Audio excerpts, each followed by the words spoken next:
Fast न्यूजचे प्रायोजक गोकुळ।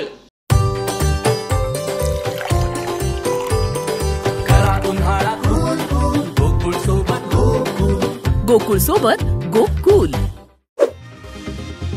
पश्चिम बंगालमध्ये टीएमसी आणि भाजपच्या कार्यकर्त्यांमध्ये मतदानावेळी राडा, एक जण गंभीर जखमी। अरविंद केजरीवाल यांची तुरुंगात इन्सुलिन देण्याची मागणी, न्यायालयात याचिका दाखल। मणिपूरमध्ये मतदान केंद्रावर गोळीबार, 3 मतदारांचा मृत्यू, घटनेचा व्हिडिओ व्हायरल। अरविंद केजरीवालांच्या याचिकेवरील निर्णय न्यायालयानं राखून ठेवला, तुरुंग प्रशासन आणि ईडीला नोटीस। रामदेव बाबा यांच्या विरुद्ध फौजदारी तक्रार करणाऱ्यांना खटल्यात पक्षकार करा, सर्वोच्च न्यायालयाचे निर्देश। नाशिकमधून माझी पूर्णपणे माघार, छगन भुजबळ यांची घोषणा।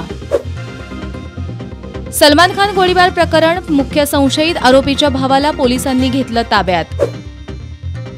शेअर बाजारात 4 दिवसांच्या घसरणीनंतर जोरदार रिकव्हरी, सेन्सेक्स 599 अंकांनी वाढून बंद।